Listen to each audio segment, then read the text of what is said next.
I was just serving the second course when Patricia Miller, my daughter-in-law, slammed her fist on the table. She screamed at me in front of everyone. "You either obey me or you get out, old woman!" The silence that fell over the dining room was so heavy I could feel its weight on my shoulders. My son Michael just stared at his plate. He didn't have the courage to defend me. My grandchildren stopped eating and lowered their heads, ashamed. There I was. Grace Morgan, 68 years old, being humiliated in my own home. At the Sunday dinner, I worked so hard to prepare. Patricia continued, "I am sick of you acting like you own this place. I'm the one in charge here." My heart pounded, but something strange happened. Instead of shrinking like I always did, I felt an icy calm wash over me. For 45 years, I built this house brick by brick. I worked as a seamstress to support Michael after my husband Frank died. Every piece of furniture, every curtain, every plate on that table was earned with my own sweat. Patricia arrived 3 years ago when she married my son, and little by little she took over, reorganizing my kitchen, changing the decor, treating me like a maid in my own home. She complained about my cooking, the way I cleaned, the noise I made in the morning. Michael always took her side. "Mom, Patricia is right. You need to adapt." But that Sunday, when she humiliated me in front of the whole family, I realized I hadn't just lost my house. I had lost my place in the world. I stood up from the table, slowly took off my apron, and placed it on the chair. "Excuse me," I said in a voice I didn't even recognize. I went up to my room, the only place that was still mine, and locked the door. I sat on the bed where Frank and I had dreamed so many dreams, where I raised Michael all by myself, where I cried all my tears of widowhood. Through the bottom of the door, I could hear the conversation continuing as if nothing had happened, as if the owner of the house hadn't just been kicked out of her own dinner. Patricia was laughing loudly, completely in command. It was in that moment that I opened the drawer of my nightstand and took out a folder I hadn't touched in years. Inside were all the house documents, the will Frank left, the deed, the paid receipts, everything in my name, everything rightfully mine. But what they didn't know was that everything was about to change. The story really began 3 years ago when Patricia entered our lives like a hurricane in a wedding dress. Michael met her at work. She was his boss's secretary, and he fell for her like a teenager. I was happy at first. I thought it was time for my son to find love after being alone for so long. Patricia was pretty young, 20 years younger than Michael, with a smile that seemed sincere and sweet words that won us all over. While they were dating, she would come over on Sundays. She would help me in the kitchen. She called me Mrs. Morgan with respect. She praised my cooking. She seemed interested in our family stories. The wedding day was the happiest day I'd had in a long time. I saw Michael beaming elegant in his suit, dancing with Patricia like he was the luckiest man in the world. She wore the wedding dress we had picked out together. She looked beautiful. And when she hugged me after the ceremony, she said, "Thank you for giving me such a wonderful son, Mrs. Morgan. I promise to take care of him and make him happy." I cried with emotion, thinking I was finally getting a daughter, that the house would be full of life again, that maybe soon there would be grandchildren running down the halls. The first few months were like a honeymoon for everyone. Patricia moved into the house with her few belongings. She came from a humble family, from a small town in the Midwest, and she seemed grateful for everything. She helped me with the chores we cooked together. We watched our soap operas in the afternoon while we embroidered. Michael would come home from work and find us chatting and laughing in the kitchen. "I'm so lucky," he'd say. "My 2 favorite women get along so well." Patricia would kiss him, serve him dinner, and spoil him like a king. I thought I had found the perfect daughter-in-law, that God had blessed our family. But things started to change subtly. First, it was small comments, almost unnoticeable. "Mrs. Morgan, don't you think this living room would look more modern with new furniture? Don't you think the kitchen needs remodeling? Michael works so hard he deserves to come home to a more contemporary house." At first, I thought she just wanted to contribute to make improvements. After all, it was natural for a young woman to want to put her personal touch on the house where she was going to live. I accepted her suggestions warmly, thinking it was nice that she felt at home. The first real sign of trouble came when Patricia started reorganizing the kitchen without asking me. One day I came downstairs in the morning and found all my dishes in boxes, my spices stored in different places, my family recipes shoved in a corner. "I'm just organizing things better," she told me with a smile that no longer reached her eyes. "This will be more efficient for cooking." When I asked her where she put my mortar and pestle, the one my mother gave me when I got married, she said she put it away because it looked too old and ugly in the new kitchen she was creating. Michael supported all her changes. When I tried to talk to him about the modifications Patricia was making without consulting me, he would say, "Mom, just let Patricia fix the house how she likes. She's going to be the one spending the most time here when we have kids." His words hurt me deeply, but I swallowed them in silence. I didn't want to be the problematic mother-in-law everyone complains about. I wanted my son to be happy. I wanted his marriage to work. So I started to keep quiet, to accept, to give up spaces that had been mine for decades. Patricia's transformation from a loving daughter-in-law to a controlling woman was gradual, but relentless. She began to speak to me differently when Michael wasn't around. Her voice became colder, more demanding. "Mrs. Morgan, I didn't like how yesterday's dinner turned out," she'd say. "The beans had too much salt and the rice was dry. You need to pay more attention when you cook." I, who had been cooking for 50 years, who had fed Frank and Michael with love and dedication, was suddenly receiving constant criticism for something I had always done well. When the first grandchildren arrived, 2 beautiful little ones who became the light of my life, I thought things would get better. Patricia would need my help with the babies. She would value my experience as a mother. Maybe she would treat me kindly again. But it was the exact opposite. Patricia became even more territorial, more jealous of my relationship with the children. "Don't give them sweets without asking me," she would order. "Don't hold them so much you'll spoil them. When you read them stories, do it quietly. I don't want them getting used to the way you talk." Every interaction with my own grandchildren had to be supervised, approved, and controlled by her. The final straw was when Patricia decided that my room, the master bedroom where Frank and I had slept for 20 years of marriage, should be theirs. "It's only logical," she told Michael. "We are the young couple. We need the bigger room for us and the kids." I protested meekly. I explained that the room had special meaning to me, that all my memories with his father were in there. Michael looked at me impatiently and said, "Mom, stop being so attached to material things. A room is just a room." That night, I moved into the small back room, carrying my few belongings like a refugee in my own home.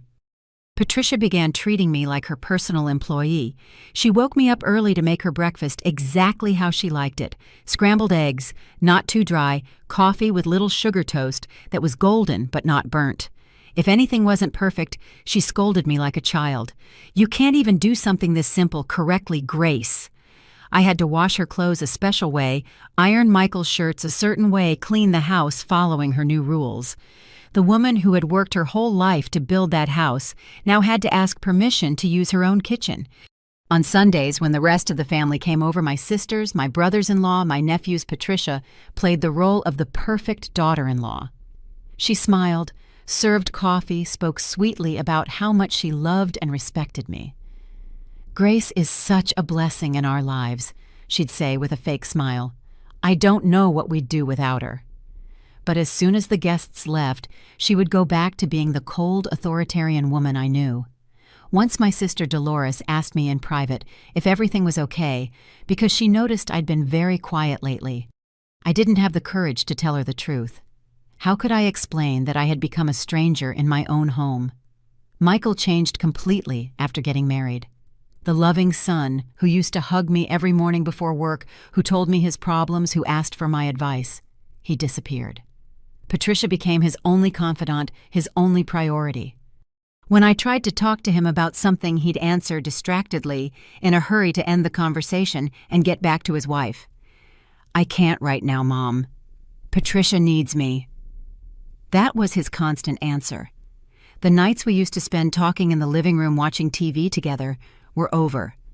Now they locked themselves in their room, and I was left alone in the living room, feeling the house grow colder and emptier every day. The humiliation on Sunday was not an isolated event. It was the culmination of 3 years of systematic degradation. Patricia had established her dominance over the house, over Michael, over the grandchildren, and the only thing left was to establish it over me definitively. For weeks, she had been pushing for the Sunday dinner to be done her way with her menu, her rules, her total control. That Sunday, she came prepared for the final confrontation. She had invited her parents, her siblings, so they could witness her victory over the old mother-in-law who still dared to act like the owner of the house. When she yelled at me in front of everyone, when she ordered me to obey her or leave, Patricia wasn't just humiliating me. She was symbolically kicking me out of my place in the family. It was her way of saying that the era of Grace Morgan was over. That now she was the matriarch, the one in charge, the one who decided who belonged in the family and who didn't. Michael, by staying silent, by not defending me, confirmed his choice. He had chosen his wife over the mother who had raised him alone, who had sacrificed her youth and her dreams to give him a better life. That night, locked in my small room, I looked in the mirror and didn't recognize the woman I saw. Where was the Grace who had worked 2 shifts to pay for Michael's education? Where was the woman who had faced her husband's death alone and raised her son? When had I become this scared, submissive woman who accepted humiliation in silence? That night, I made a decision that would change everything. I was no longer going to be the victim of my own kindness. I would no longer allow myself to be treated like trash in the house that I built. Patricia wanted a war, and she was going to get one. The next day, my silent transformation would begin. But that night, for the first time in 3 years, I slept in peace. Because when you hit rock bottom, there's only one way to go. Up. On Monday, Patricia woke me at 6 a.m, banging on the door. "Grace, the coffee is late. Michael needs to leave early." I went down to the kitchen like a zombie. I made the coffee set, the table, washed the dishes from the dinner that nobody else bothered to clean. Patricia stood watching me, criticizing every move. "That's not how you cut the bread roll. That cup is poorly washed. You're too slow." Michael drank his coffee in silence, avoiding my gaze. When he left for work, Patricia turned to me with a cruel smile. "Now that I've established the rules, I expect everything to run perfectly. This house needs a real owner." I kept washing the dishes, but my hands were shaking with suppressed rage. How had I reached this point? How had I become a stranger in my own home? I remembered when Michael was little, and he'd hug me saying, "Mommy, when I grow up, I'm going to take care of you forever." I remembered the nights he was sick, and I spent entire nights by his bed.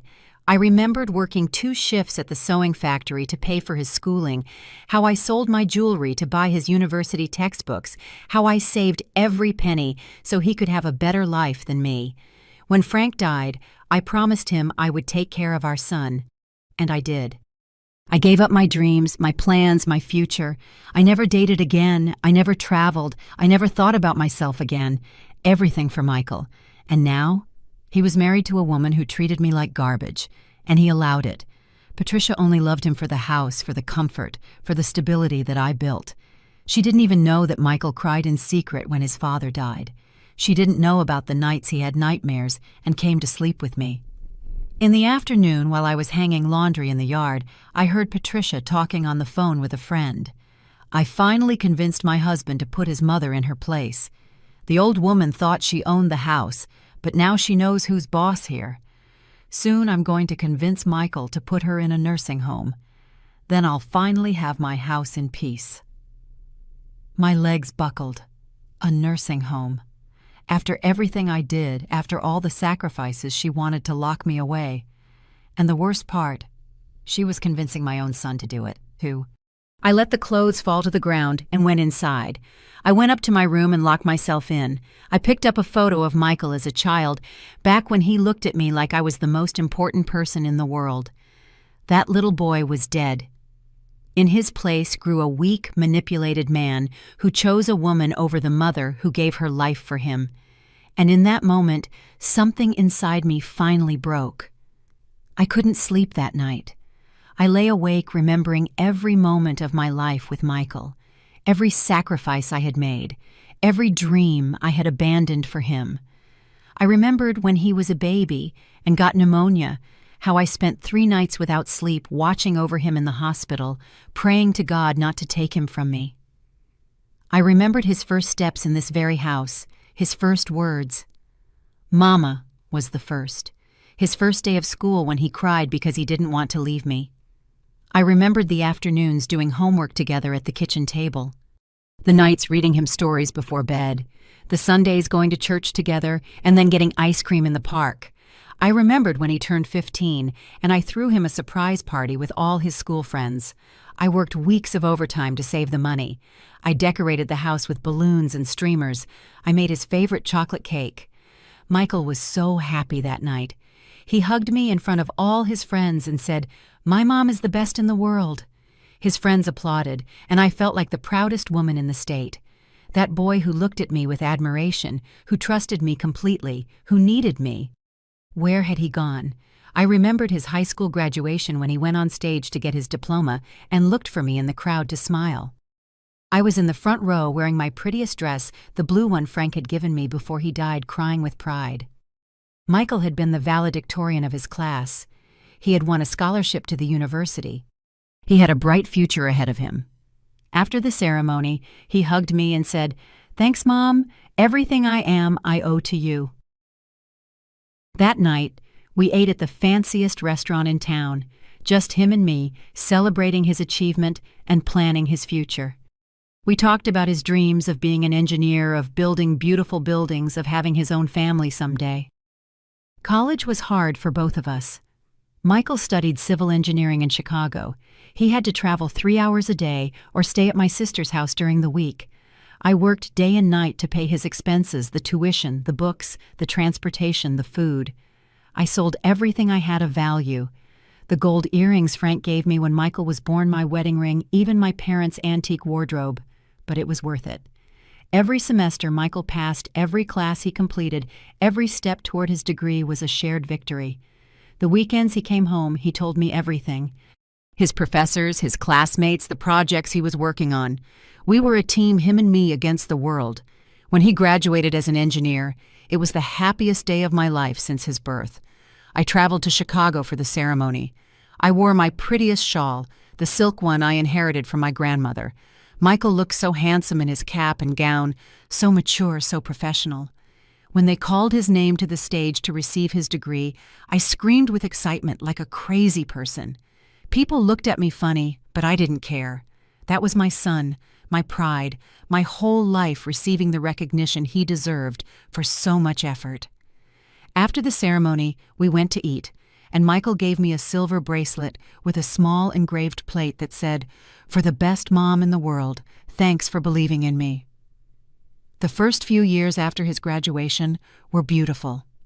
Michael got a job at an important construction firm. He earned good money. He helped with the house expenses. On Sundays, we went to the market together, bought ingredients to make his favorite dishes. We cooked together while he told me about his work projects. In the afternoons, we sat on the patio drinking coffee and watching the sunset, talking about everything and nothing. Michael bought me little gifts, perfume, a pretty blouse, flowers for the mantel. He told me that when he got married, his wife would have to understand that his mom would always be the most important thing in his life. When he met Patricia, at first I thought she was perfect for him. She was pretty polite, seemed to love him very much. The first few months they dated, Patricia came to the house often. She helped me in the kitchen. She was interested in the family stories. She treated Michael with so much affection that it made me happy to see them together.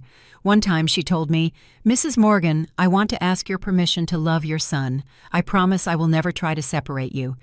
You will always be the most important thing to him." I was so moved that I hugged her, crying. Finally, Michael had found a woman who understood how special our relationship was. But now, 3 years later, that sweet woman had turned out to be a mask. The real Patricia was calculating, manipulative, and jealous of anyone who had influence over Michael. She had studied our routines, our habits, our traditions, not to respect them, but to systematically destroy them. Every change she had made in the house was a way of erasing my presence, of eliminating the memories Michael and I had built together. My mother's mortar and pestle hidden because it looked ugly. The family photos replaced with modern decorations. My grandmother's chili recipe stored in a box because nobody eats that greasy stuff anymore. On Tuesday morning, Patricia woke me up even earlier. "Grace, my parents are coming for lunch today. I want you to make red chili white rice pinto beans and fresh tortillas. And I want the house to be spotless." I asked if Michael knew about the visit, and she answered curtly, "Michael doesn't need to know everything that happens in his house. I can make decisions without consulting him." I spent the entire morning cooking and cleaning as if I were the housemaid. When Patricia's parents arrived, humble people but with an air of arrogance since their daughter had married well, they treated me exactly as she had taught them, with condescension disguised as courtesy. "You sure can cook, ma'am," Patricia's mother said while devouring my chili. "Patricia is so lucky to have someone to help her with the house chores." Patricia's father, a short, mustached man who worked as a plumber, walked around my house as if he owned it, criticizing the furniture, suggesting improvements, talking about how outdated everything looked. "Look, Patricia," he said to his daughter, "you should convince Michael to modernize this living room. With the good salary he earns, you guys can afford those luxuries." I served the food, cleared the plates, washed the dishes while they planned changes to my home as if I were invisible. After lunch, I heard Patricia talking to her mom in the living room. "I've almost convinced Michael to look for a nursing home for his mother. The poor thing is very old. She needs special care that we can't give her here. Besides, with the kids growing, we need more space." Her mother replied, "Oh, honey, you're so considerate. Old people sometimes don't understand that they're in the way. It's better for everyone if she's in a place where they can care for her professionally." My hands trembled as I dried the dishes. Not only did Patricia want to get rid of me, but she already had her family's support to do it, and the most painful part was that they spoke about me as if I were an annoying object that needed to be disposed of. That afternoon, when Michael got home from work, Patricia had already told him her version of the family visit. "Honey, my parents came for lunch and they loved the house.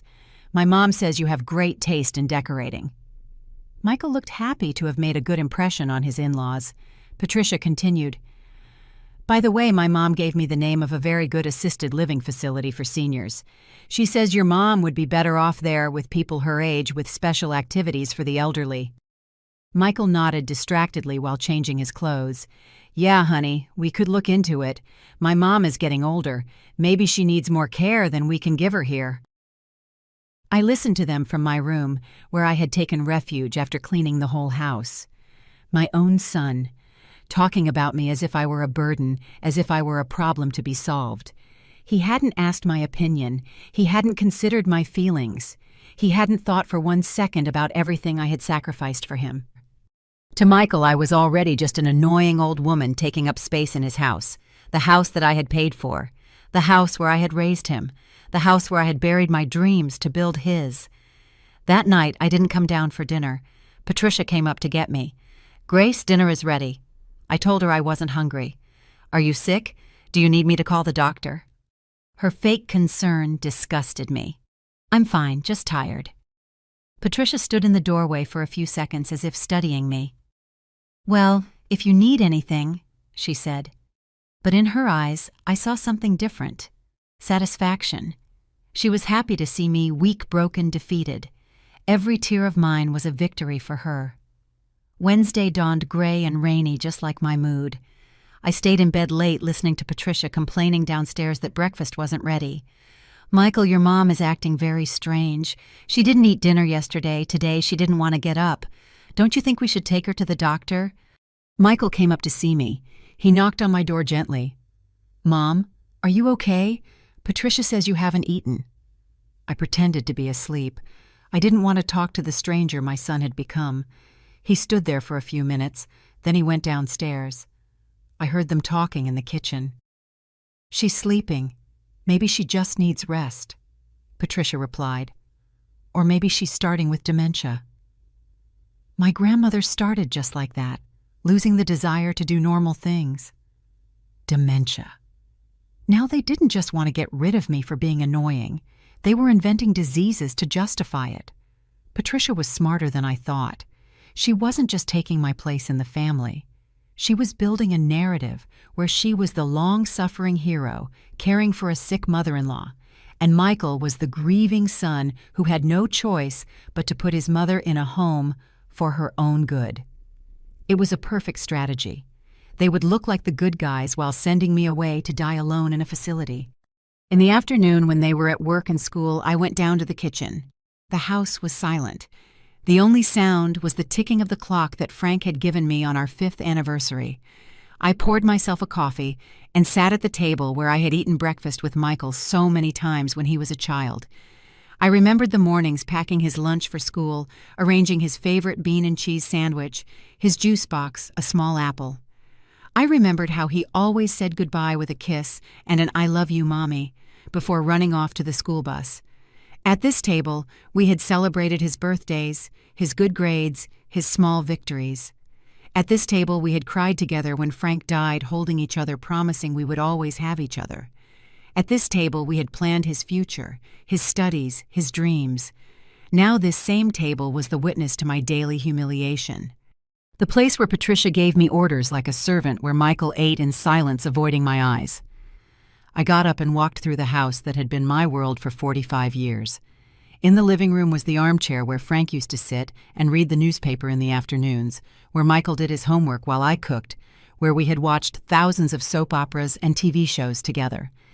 In the dining room was the table where we had hosted family and friends, where we had celebrated Christmases and birthdays, where last Sunday Patricia had humiliated me in front of everyone. In my old bedroom now, Patricia's was the bed where Frank and I had loved, where Michael had been born, where I had spent the best nights of my life. Every corner of this house held my soul, my history, my life. Every wall had witnessed my joys and my sorrows, my dreams and my nightmares. How could Michael even consider taking me out of here? How could Patricia pretend that I was the intruder when she had only arrived 3 years ago? But I understood something painful. To them, I was already part of the past, an obstacle to the future they wanted to build together. My history, my sacrifice, my love, none of it mattered anymore. That night, when Michael got home from work, I noticed he avoided me more than ever. He didn't come up to say hello like he used to. He didn't ask about my day. He showed no interest in how I was feeling. Patricia had successfully convinced him that I was a problem, a burden, an annoying responsibility that needed to be dealt with. My own son, the person I had lived for 50 years, now saw me just as Patricia wanted him to see me, as a burdensome old woman who refused to understand that her time was over. But they didn't know that the woman they thought was defeated was just beginning to wake up. The next day I would start to move in silence. But that night, I made the most important decision of my life. I was no longer going to be a victim of my own kindness. Patricia wanted to play dirty. Well, she was about to meet a woman who had survived much more than a spoiled daughter-in-law. On Thursday morning, I didn't go down to make coffee. I stayed in my room listening to Patricia yelling from downstairs, "Grace? Grace? Where is that woman?" I heard Michael trying to calm her down. "Leave her, honey. She must still be upset about the other day." Patricia snapped back. "Upset about nothing. She's throwing a tantrum. I'm going to go up there and—" But she didn't come up. Something about my absence made her hesitate. I remained in silence, organizing documents, doing calculations, planning. For the first time in 3 years, the house operated without me. Michael left for work without breakfast. Patricia had to fend for herself. And I discovered something interesting. They needed me far more than I needed them. The house was mine, the name on the deed was mine, and I had rights they couldn't even imagine. When Michael returned from work, he came up to see me. He knocked on the door and said, "Mom, we need to talk." I didn't answer. He insisted, "Please, Mom, open the door." I continued in silence. On Friday, I left the house early for the first time in years. I went to the county recorder's office, the bank, and the office of Mr. Salvador Mendoza, an old family lawyer. Mr. Mendoza listened to me tell him everything from the humiliation on Sunday to Patricia's plans to put me in a nursing home. He shook his head, outraged. "Mrs. Morgan, you have every right to that house. Your son and daughter-in-law are living there out of your kindness, not because they are entitled." I explained that I wanted to make a radical decision, but I needed to be sure I was acting within the law. Mr. Mendoza smiled. "Of course you can. It's your house, your life, your decision." I left his office with important papers in my purse and a feeling of power I hadn't felt in decades. I stopped by the bank, arranged some transfers, made important calls. No one at home knew where I was. Patricia called several times, worried. I didn't answer. When I got home late in the afternoon, Michael and Patricia were waiting for me in the living room, clearly nervous. "Mom, where were you?" "We were worried," Michael said. Patricia added, trying to sound caring. "Yes, Mother, it's not safe for someone your age to be wandering around alone." I looked at them both and smiled. A calm, serene smile that made them even more nervous. "I was taking care of some business," I replied. "Important business." I went up to my room and they stayed downstairs whispering. That night I heard Patricia pressuring Michael.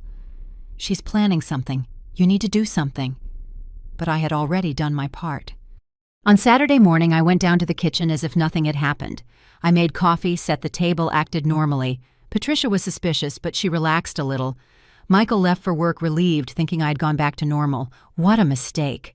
When they left, I picked up the phone and made the most important call of my life. And when they returned home, only a letter remained. During those days of silence, I had remembered something Frank told me shortly before he died. "Grace, in this life, people are going to try and take advantage of your good heart. Don't let them make you a victim of your own kindness. You are stronger than you think. You just need to remember it." I didn't fully understand his words then. But now, 40 years later, they finally made sense. I had spent my entire life being the woman who sacrifices, who adapts, who yields, who forgives. But not anymore. Patricia had awakened a woman she didn't know. A woman capable of making hard decisions to protect her dignity. The process of my transformation had begun on Monday when I decided not to get up early to serve them. For the first time in 3 years, Patricia had to make her own coffee, prepare Michael's breakfast, and set the table. I heard her cursing in the kitchen, burning the eggs, spilling the coffee. Michael left late for work because no one had packed his lunch. That small act of rebellion had caused chaos in their perfectly organized routines. I realized that my submission was what kept their comfortable world running. Without me, they were two spoiled adults who didn't know how to take care of themselves. On Tuesday, when Patricia yelled my name demanding I come down, I stayed in my room reading the Bible Frank had given me. I found a verse that spoke directly to my heart. "It is better to live in a corner of the housetop than in a house shared with a quarrelsome wife." Although it spoke of difficult women, I thought it also applied to my situation. Better to live alone with dignity than in a big house being humiliated. That afternoon, I heard Patricia talking to her mother on the phone. "The old woman is acting very strange. She doesn't want to do anything. She just stays locked in her room all day. I think it's time to call the nursing home." Her words confirmed my suspicions were correct. She had been planning to get rid of me for a long time. Wednesday was when I decided to act. While they were at work, I went down to the study where Frank kept his important documents. I hadn't been in there for years. Patricia had turned it into a playroom for the children. But in the back closet behind toys and children's books, I found the safe that Frank had installed years ago. Inside were all the house deeds, the will, the insurance policies, the payment receipts. Everything was in my name. Frank had been very careful to protect me legally. He knew that one day I might be alone and vulnerable. As I reviewed the documents, I found something I had completely forgotten. A second property. A small apartment downtown that Frank had bought as an investment shortly before he died. All these years it had been rented out and the money was automatically deposited into a bank account I never checked. With the accumulated rent and interest, there was a considerable amount of money that Patricia and Michael knew nothing about.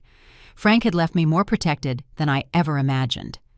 That afternoon I called Mr. Mason, the lawyer, to consult him about my rights and options. "Mrs. Morgan," he told me, "you are the sole owner of that house. Your son has no legal right to the property. You can do whatever you want with it, sell it, rent it, or simply kick out the current occupants." I asked him about the legal process to get my house back. "It's very simple," he explained. "Since it's your property and they don't pay rent or have a contract, you can give them a notice to vacate. If they refuse, we can start an eviction process." His words gave me the strength I needed to make the final decision. On Thursday morning, when I didn't come down to make coffee, Patricia came up to my door, furious. "Grace, enough with these tantrums. Come down immediately and do your job." Your job. That's how she saw me, as her personal employee. I yelled from inside, "I don't work for you anymore, Mrs. Miller." She was silent for a few seconds, surprised by my response. Then she started pounding on the door. "Open this door immediately. I am the one in charge of this house." But I didn't open it. For the first time in 3 years, I had said no to Patricia Miller, and it felt liberating. When Michael returned from work that Thursday, Patricia had already told him her version of events. "Your mother is going crazy, Michael.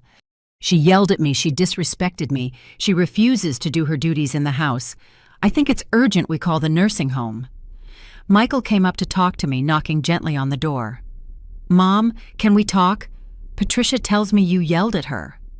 I answered from inside. "Tell your wife I am not her servant anymore, and also tell her that this is my house, not hers." Michael was shocked by my firm tone. "Mom, I don't understand what's wrong with you. Why are you acting like this?" I explained. "I am acting like the owner of this house, something you all seem to have forgotten." On Friday, when I left early without telling anyone, Patricia panicked. She followed me to the door, yelling, "You can't just leave like this. It's dangerous. Come back immediately." But I kept walking without looking back. It was the first time in years I had gone out alone without asking permission, without giving explanations. I felt like a free woman at Mr. Mason's office. I signed all the necessary papers to regain total control of my property. I also updated my will, removing Michael as the primary beneficiary and leaving very specific instructions about what would happen to my assets. When I returned home that afternoon, I found Michael and Patricia waiting for me in the living room as if they were the homeowners receiving a problematic guest. "Mom, we need to talk." "Seriously," Michael said in a tone I didn't like. "Patricia and I have been talking, and we think you need professional help. Your behavior these last few days isn't normal." Patricia added with fake concern, "Mrs. Morgan, we understand that age brings changes, but you can't keep acting so strangely. We have children in the house. We need stability." I looked at both of them and smiled. Their veiled threats didn't scare me anymore. "The only strange thing here," I told them, "is that you two believe you can make decisions about my life in my house."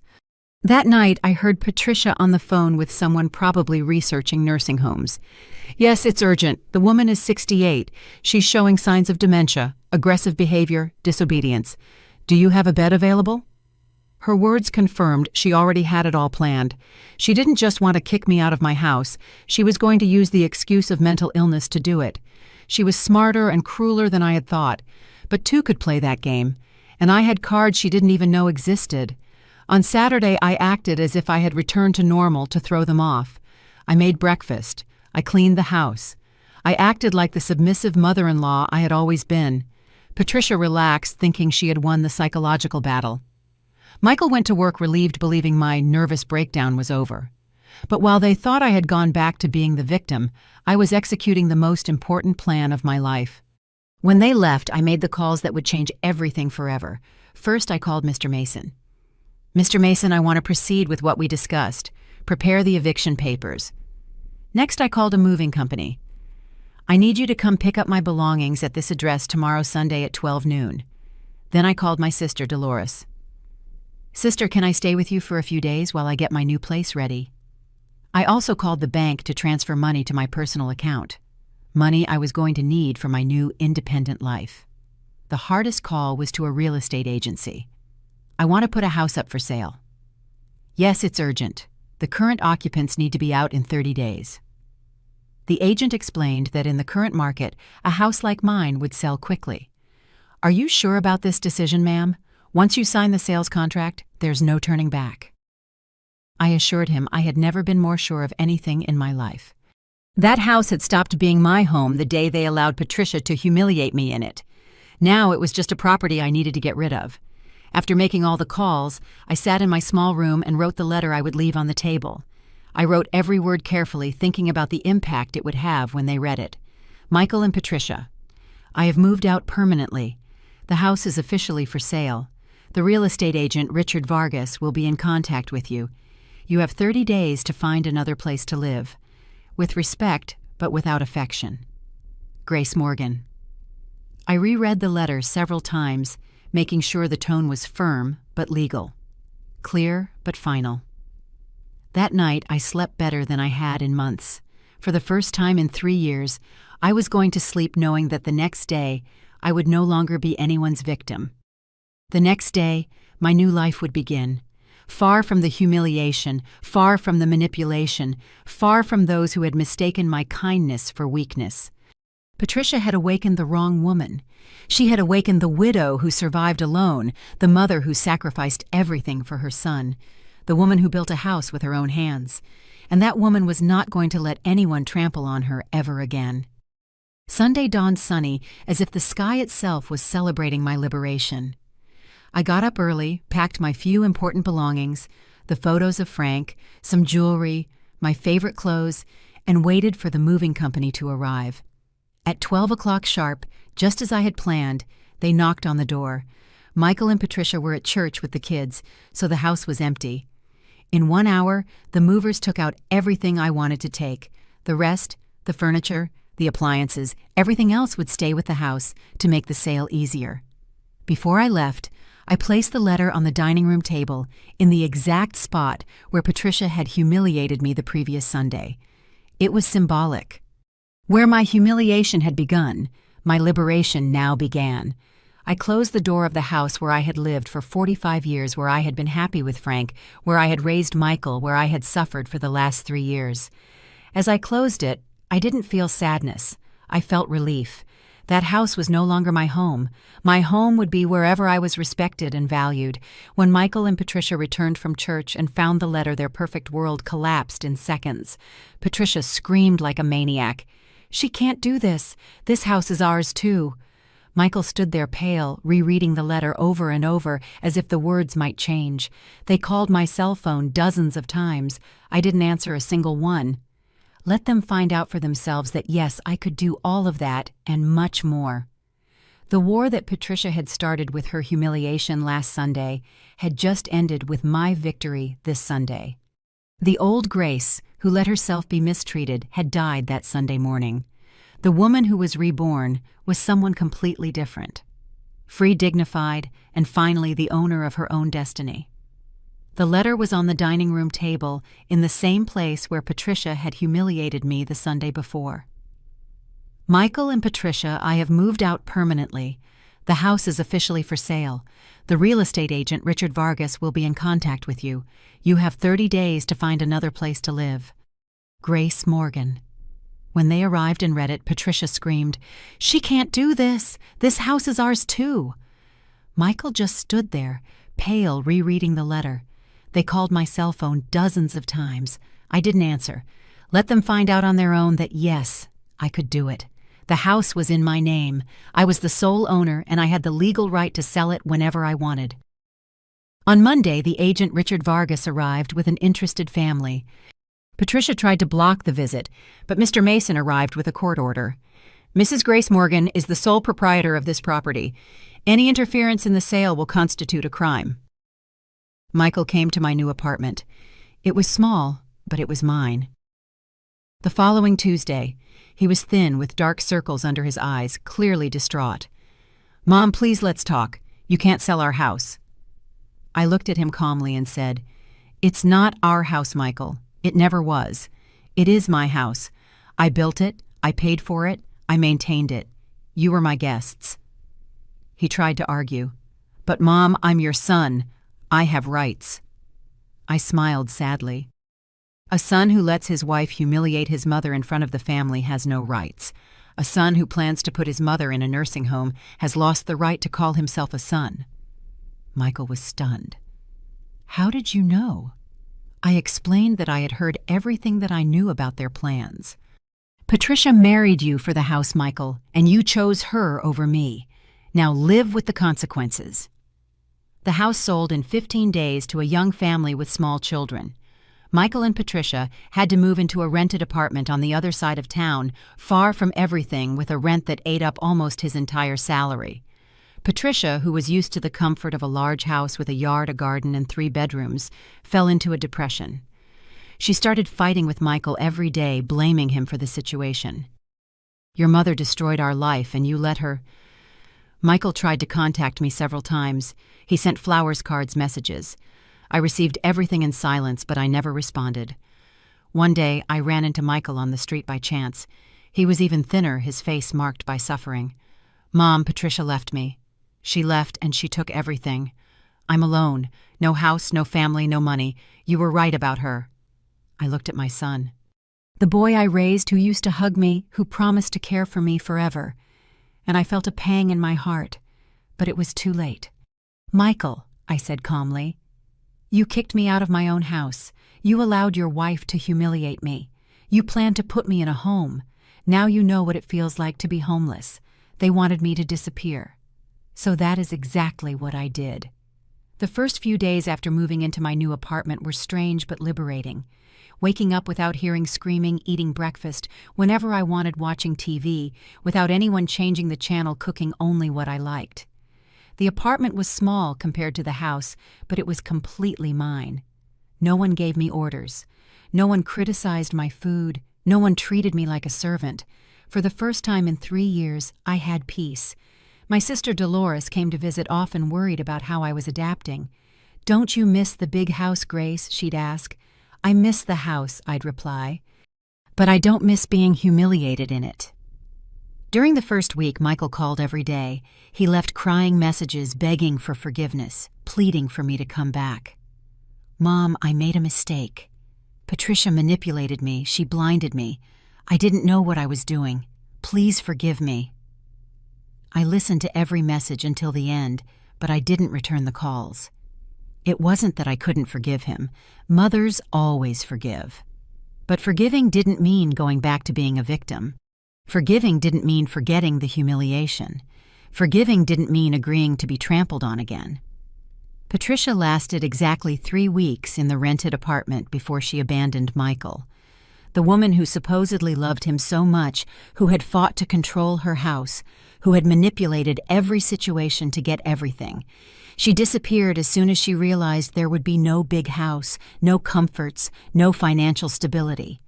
She even took the appliances that Michael had bought with his own hard work. A neighbor told me she saw Patricia loading things into a truck while Michael was at work. When he returned, he found the apartment empty and a note.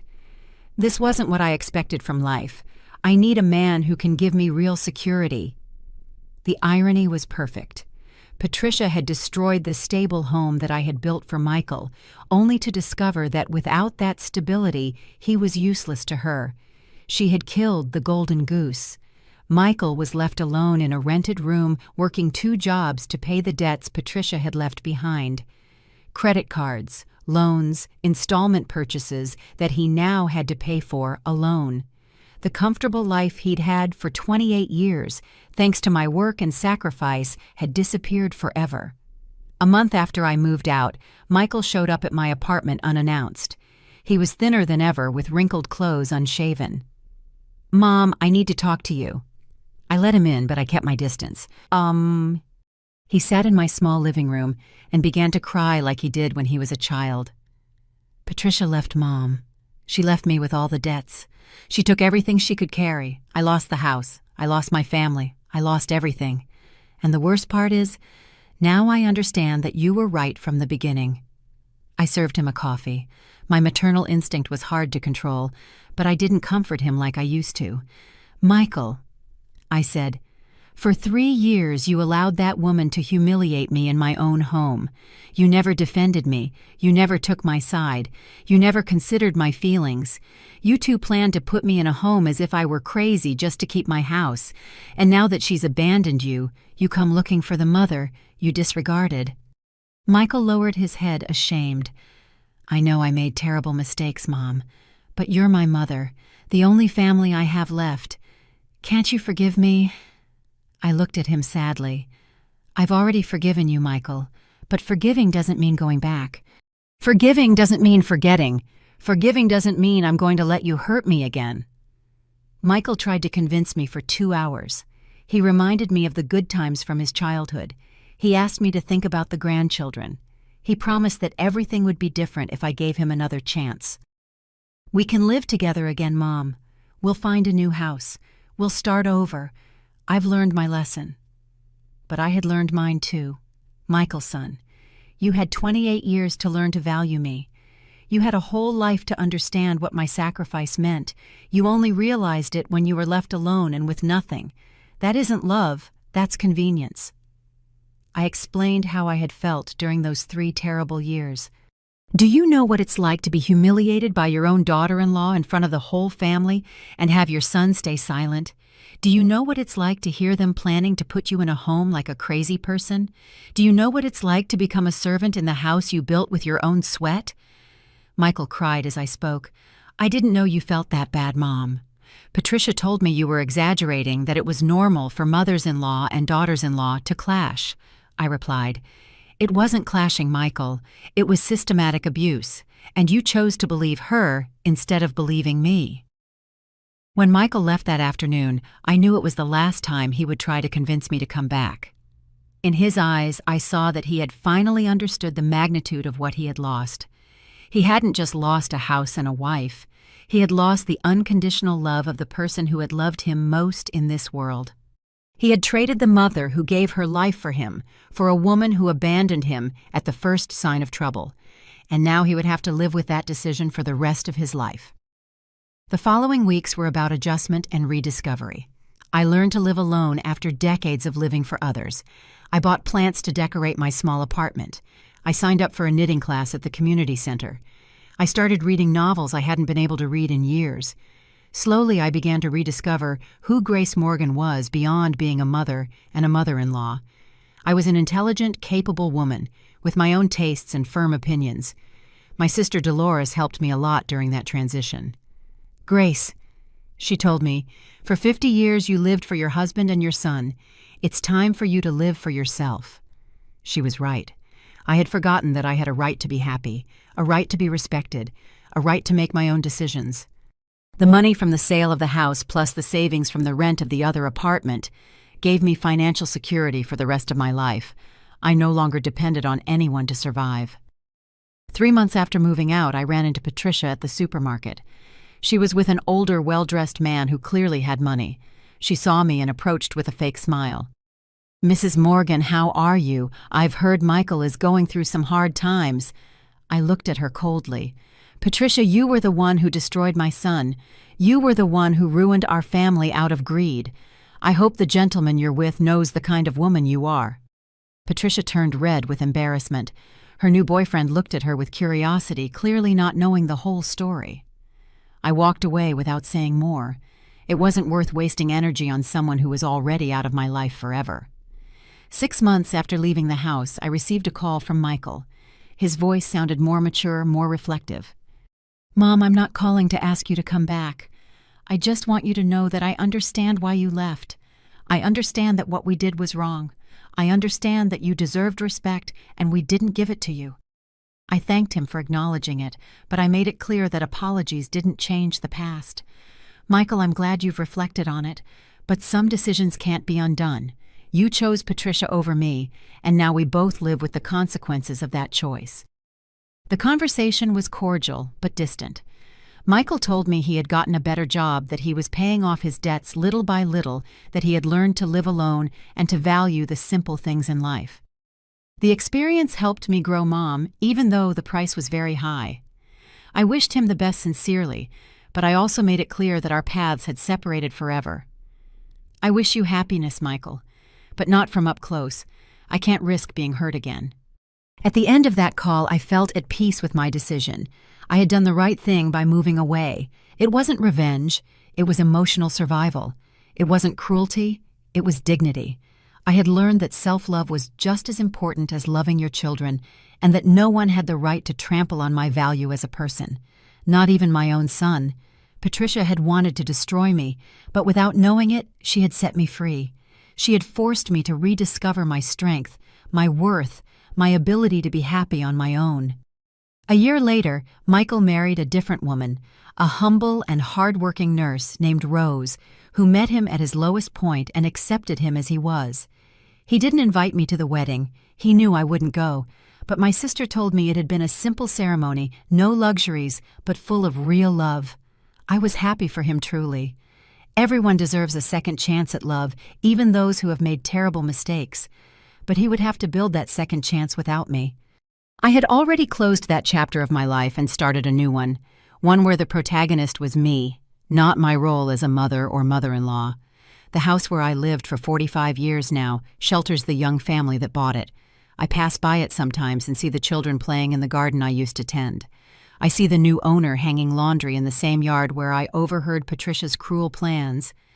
The house had become a home full of love and laughter again, something it had stopped being during the last 3 years I lived there. I was glad it had found a family that valued it and would care for it as it deserved. Patricia disappeared from our lives as suddenly as she had arrived. She married the older man I met at the supermarket, a rich widower who gave her the comfortable life she had always wanted. Michael told me he heard from mutual friends that Patricia had invented a whole story about being the victim of a crazy mother-in-law and an abusive husband. She had always been an expert at twisting the truth to her advantage, but she wasn't my problem anymore. She was out of my life forever. And with her, she had also taken the son I once knew. The Michael I had raised with so much love had died the day he allowed Patricia to humiliate me. The man that was left was a stranger who shared my blood, but not my values. I had tried to rescue that lost son, but I learned that you can't save someone who doesn't want to be saved. Sometimes the most painful lesson a mother must learn is when to let go, and let her children face the consequences of their decisions, even if those consequences destroy them. That night, a year after leaving the house, I sat on my small balcony and watched the sunset. I had my favorite coffee, my novel in my hands, and the silence I had craved for so long. There were no screams, no orders, no humiliations, just peace. I thought of Frank and mentally thanked him for leaving me the legal and financial tools to defend myself. I thought of my parents and thanked them for teaching me that respect is earned, but also demanded. And I thought of myself, of the strong woman I had rediscovered after years of being forgotten. The transformation was complete. The victim was dead, and in her place a free, dignified woman was born, finally in control of her own destiny. Patricia thought she would destroy me, but without knowing it, she had saved me. 2 years later, I wake up every morning in my small, quiet apartment. No yelling, no orders, no humiliation. I make my coffee the way I like it. I drink it at my own pace. I read the entire newspaper if I feel like it. The peace I found is priceless. Sometimes I see Michael passing by on the street where I live. He found out my address, but he never has the courage to come up. He just stands on the sidewalk, looks up at my window, stays there for a few minutes, and then leaves. Patricia really did abandon him when she found out there would be no big house, no yard, no comfort. She married another man in less than 6 months, someone with his own assets. Michael lives alone in a rented room, working 2 jobs to pay the bills. Sometimes I feel a pang of pity. In the end, he is still my son. But then I remember the humiliation I endured, the tears I cried, the plans to put me in a home, and the pain goes away. I have a simple routine now. I wake up, drink coffee, do some sewing for special clients, eat lunch watching my soap opera, and take a nap in the afternoon. 3 times a week, I go to the library where I joined a reading group for seniors. I met Linda Johnson, a widow like me, who also had problems with her daughter-in-law. We became friends. She told me something I will never forget. Grace, a mother's love that becomes slavery isn't love. It's an illness. You cured yourself. It's true. I spent 68 years of my life living for others, my husband, my son, my daughter-in-law. Now I finally live for me. When someone asks if I miss my family, I answer that a real family doesn't humiliate, doesn't despise, doesn't abandon. What I had wasn't a family. It was people taking advantage of my kindness. The transformation wasn't easy at first. For the first few months, I would wake up early out of habit, expecting to hear Patricia yelling for breakfast. It took me weeks to get used to eating when I wanted to watching TV without anyone changing the channel to cooking just for myself. I had forgotten what it was like to live without fear of being scolded, without anxiety about not doing things how others expected. Little by little, I rediscovered my own tastes. I like my coffee with little sugar. I prefer romance novels over the news. I enjoy cooking simple dishes without the pressure of pleasing anyone else. My apartment is small but cozy. I decorated every corner to my own taste without anyone criticizing that something looked ugly or outdated.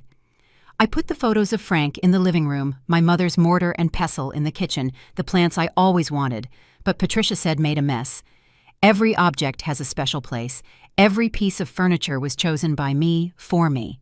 It's the first time in decades I've lived in a space that truly belongs to me, where no one can tell me what to do or how to live.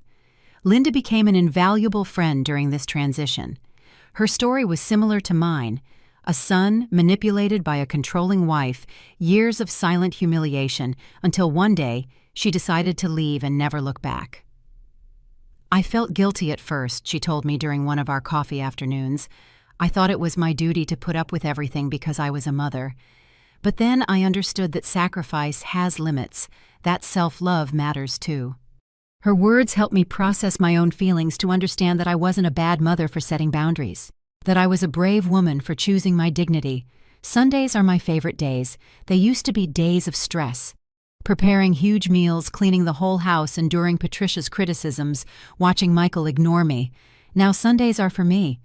I go to church early, then walk in the park, buy fresh flowers for my apartment, and read under the shade of a tree. Sometimes Linda and I go to the movies or visit the craft market.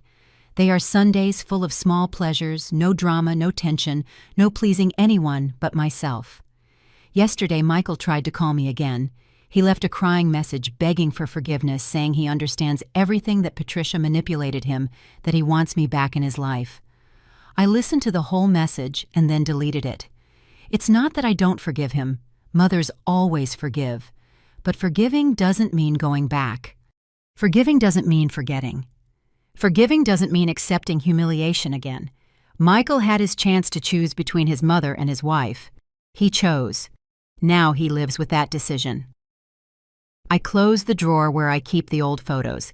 I smiled at myself in the mirror and went out for my afternoon walk. On the street, a neighbor greeted me. "Good afternoon, Mrs. Morgan. How are you?" I answered with a genuine smile. I am free. The emotional healing process took time. For months I had nightmares where Patricia screamed at me, where Michael ignored me, where I was back to being the humiliated woman I was for 3 years. Waking up from those nightmares and remembering I was safe in my own space was an indescribable relief. Gradually, the nightmares faded until they disappeared completely. In their place, peaceful dreams came. Dreams where I was walking through gardens full of flowers, where Frank hugged me and told me he was proud of my courage. I learned to fill my days with activities that gave me pleasure. I signed up for embroidery classes at the community center, where I met other women my age with similar stories. I discovered I wasn't the only one who had suffered abuse from a controlling daughter-in-law. I wasn't the only one who had been ignored by ungrateful children. Hearing these stories helped me understand that my experience was more common than I thought, but also that my decision to leave had been braver than many others who stayed and endured for the good of the family. In embroidery class, I met Ruth, a 75-year-old woman whose daughter-in-law had kicked her out of the house after her husband died. She told me I had no reason to be there anymore, that I was in the way of her marriage. She told me while we embroidered flowers on a tablecloth. I went to live with my sister, and it was the best decision of my life. I discovered I could be happy without depending on ungrateful kids.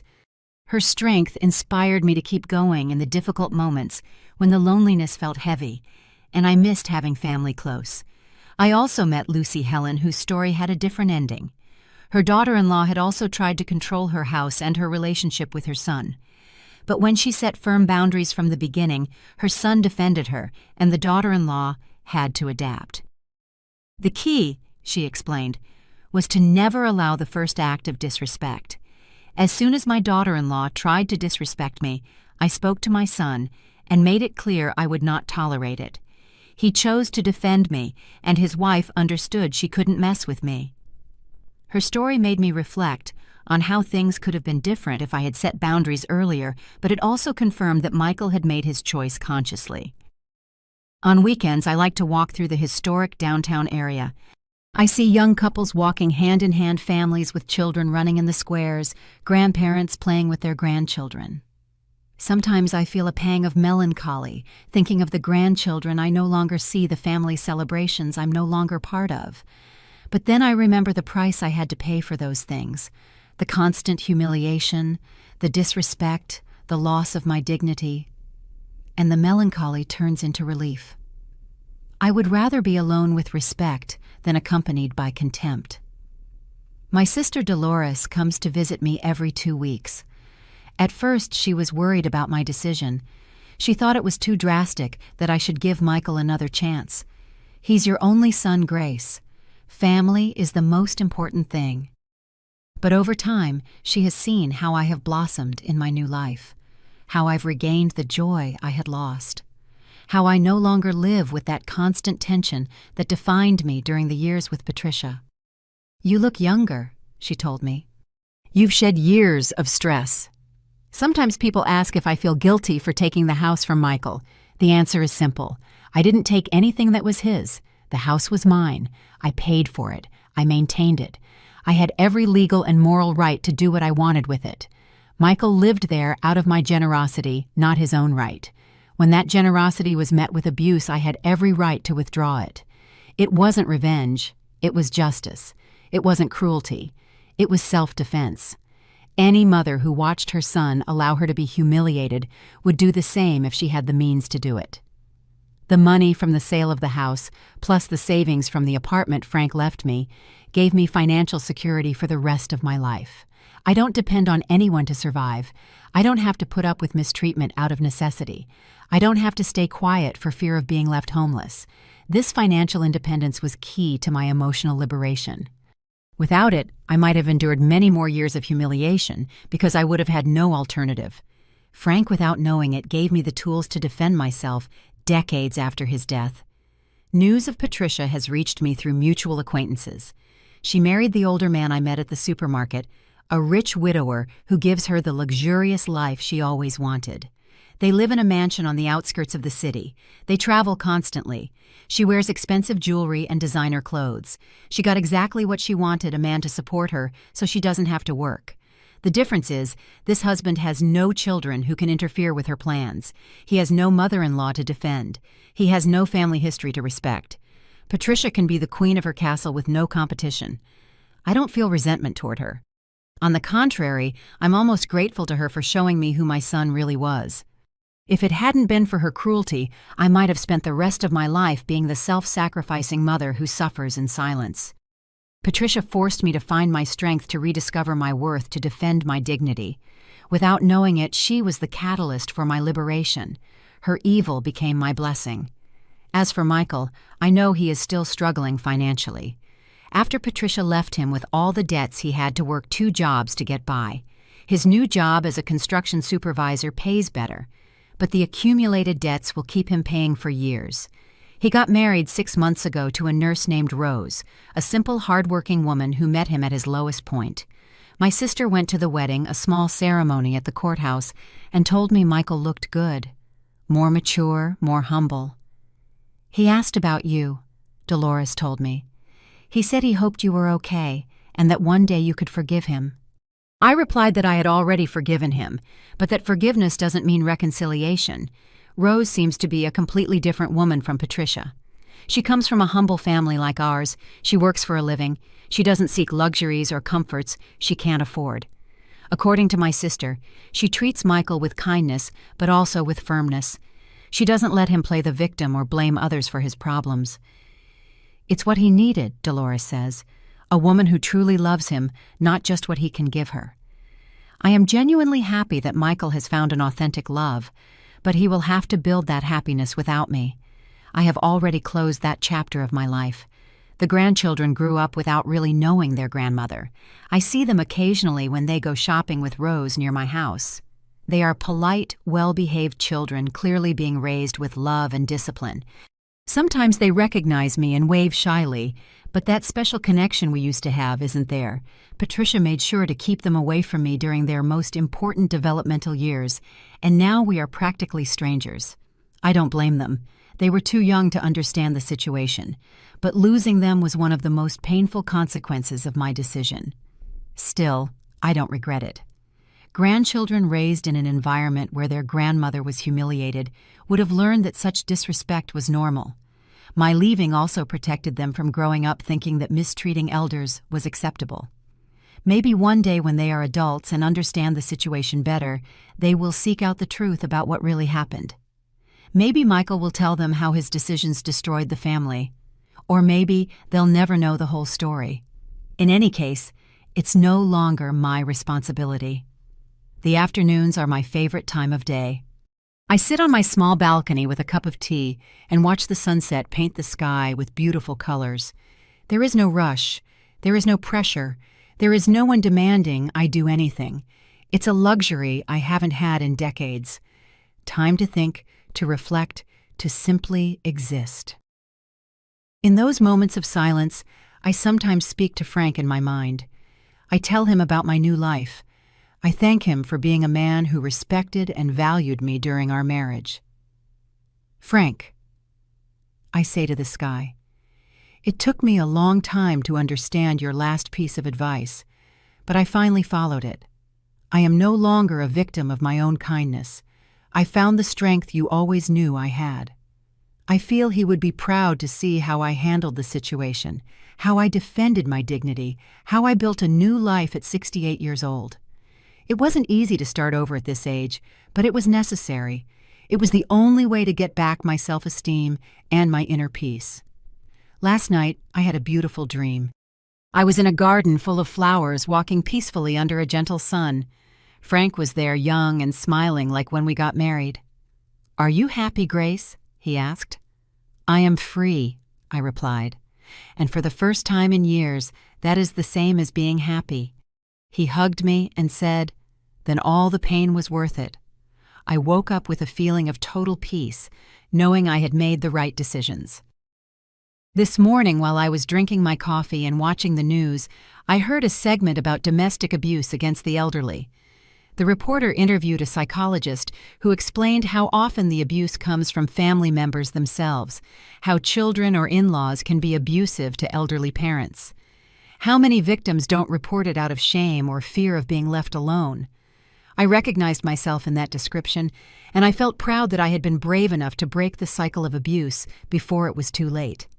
The sun is coming through my window, lighting up my small living room, where I have my favorite books, my well-cared-for plants, my sewing corner organized exactly as I like it. This space is completely mine, designed by me and for me. No one can come in here to yell, to demand, to humiliate. It is my refuge, my sanctuary, my true home. At 68, I learned that family isn't always made of blood, that home isn't always where you were born, that happiness sometimes requires walking away from those you love most. Today is Sunday again. It has been exactly 2 years since Patricia humiliated me at that table. 2 years since I made the decision to change my life forever. I'm going to celebrate this anniversary of my liberation by going to church, buying fresh flowers, and cooking my favorite meal just for myself. I no longer cook to please others. I no longer serve those who don't value me. I no longer accept scraps of affection from those who should love me unconditionally. Sometimes the greatest new beginning is the silence one chooses to keep. We are curious to know how this story ended. Where are you watching us from? Comment below.